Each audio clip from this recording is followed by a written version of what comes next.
दोस्तों, पाकिस्तान के पुराने राजदूत अब्दुल बशीर ने एक ऐसा बयान दिया है जिससे सिर्फ इंडिया ही नहीं बल्कि पूरी दुनिया को शॉक कर दिया है। इन्होंने कहा है, अगर अमेरिका पाकिस्तान पर अटैक करता है तो पाकिस्तान इंडिया पर न्यूक्लियर स्ट्राइक कर सकता है। कि अगर अमेरिका ने पाकिस्तान पे कोई हमला कर दिया, अगर हमारे न्यूक्लियर रेंज में नहीं भी अमेरिका, सोचे समझे भारत पे, मुंबई पे अटैक कर देना है, न्यू दिल्ली पे कर देना है, हमने तो छोड़ना नहीं। सही देखी जाएगी बाद में, छोड़ना चाहिए भी नहीं। सोचो जरा, अमेरिका से इंटेंशन और टारगेट इंडिया, आखिर क्या है इस सोच के पीछे का लॉजिक? क्या ये सिर्फ एक स्टेटमेंट है या एक डेंजरस माइंडसेट का सिग्नल? आज के इस वीडियो में हम इसी को डिटेल में समझेंगे। दोस्तों, सबसे पहले एक बात क्लियर कर लो, अब्दुल बशीर एक कोई आम आदमी नहीं है, ये पाकिस्तान का डिप्लोमेट रह चुका है। और जब इतने बड़े लेवल का आदमी ऐसे बात करता है तो ये सिर्फ एक स्टेटमेंट नहीं होता है, ये उस करोड़ों लोगों का आइडियोलॉजी का रिफ्लेक्ट करता है। अब सवाल उठता है, क्या ये सिर्फ एक खोखली धमकी है? देखो रियलिटी क्या है। न्यूक्लियर वेपन्स चलाना इतना सिंपल नहीं होता है, इसके लिए कुछ हाई सिक्योर कमांड सिस्टम चाहिए होता है। पाकिस्तान में पावर दो जगह डिवाइड है, एक तरफ गवर्नमेंट और दूसरी तरफ मिलिट्री।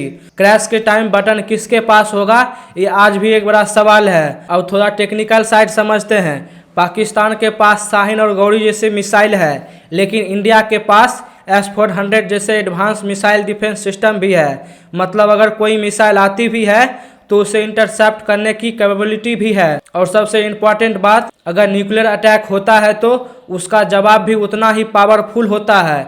यानी रिजल्ट क्या होगा, दोनों तरफ तबाही। अब दोस्तों, इसके पीछे की हिस्ट्री समझ लो। 1971 के वार के बाद पाकिस्तान ने यह मान लिया था कि वो ट्रेडिशनल वार इंडिया को कभी नहीं हरा सकता है। तभी से उन्होंने न्यूक्लियर वेपन्स को अपना मेन वेपन बना लिया है। उनका माइंडसेट था, चाहे कुछ भी हो जाए न्यूक्लियर पावर बनना ही है। और आज की सिचुएशन क्या है, पाकिस्तान की इकोनॉमी ऑलरेडी प्रेशर में है, GDP ग्रोथ लो है, फॉरेन रिजर्व्स भी कम है। और न्यूक्लियर वेपन्स को मेंटेन रखना, उन्हें सिक्योर रखना एक बहुत ही महंगा काम है। अब ग्लोबल एंगल से देखते हैं। रिसेंट रिपोर्ट में पाकिस्तान के मिसाइल प्रोग्राम को लेकर एक कंसर्न रेस हुआ है कि वो फ्यूचर में long range ballistic missile develop कर सकता है जो इंटरनेशनल लेवल तक पहुंच सके। यानी बात सिर्फ इंडिया तक नहीं, अमेरिका तक पहुंच सकती है। अब सवाल पाकिस्तान को डर किस बात की है, इसका जवाब मिडिल ईस्ट में छुपा है। ईरान, इजराइल और अमेरिका के बीच टेंशन चल रही है, उन्हें पूरी दुनिया को सेंसिटिव बना दिया है। इजराइल का क्लियर स्टैंड रहा है कि वो अपने दुश्मनों को न्यूक्लियर वेपन बनाने के नहीं देगा,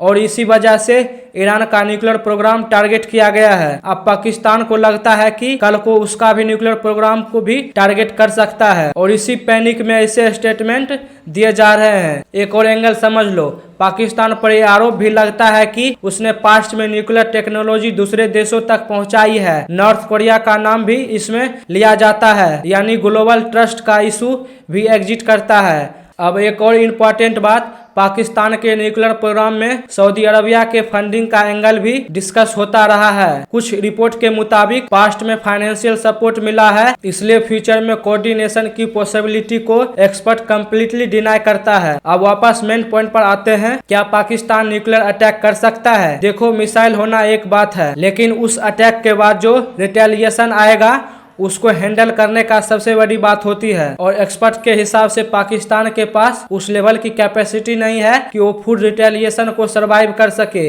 इसलिए न्यूक्लियर थ्रेट का यूज अक्सर एक प्रेशर टैक्टिक के रूप में होता है, लेकिन आज के टाइम में ये टेक्निक भी उतना इफेक्टिव नहीं हो रहा है, क्योंकि इंडिया ने अपने एक्शन से दिखा दिया है कि वो सिर्फ धमकियां से डर कर रुकता नहीं है। ग्लोबल लेवल पर भी पाकिस्तान पर प्रेशर रहा है। Financial issue, loans, diplomacy, mentoring, यानी एक गलत कदम उसकी इकोनॉमी को नीचे ले जा सकता है। तो ओवरऑल बात क्या समझ आती है, यह स्टेटमेंट एक डेंजरस माइंडसेट को दिखाता है। इसके पीछे इनसिक्योरिटी और पैनिक भी हो सकता है, और न्यूक्लियर वार किसी भी प्रॉब्लम का सॉल्यूशन नहीं है, ये सिर्फ डिस्ट्रैक्शन का इन्विटेशन है। तो दोस्तों, अब आप बताओ, क्या अब्दुल बशीर का ये स्टेटमेंट सिर्फ एक पॉलिटिकल बयान है या फिर इसके पीछे गहरी रणनीति छुपी है? कमेंट करके अपनी ओपिनियन जरूर शेयर करो। और अगर आपको ऐसे ही डीप एनालाइज वाले वीडियो पसंद है तो चैनल को सब्सक्राइब करना बिल्कुल मत भूलना।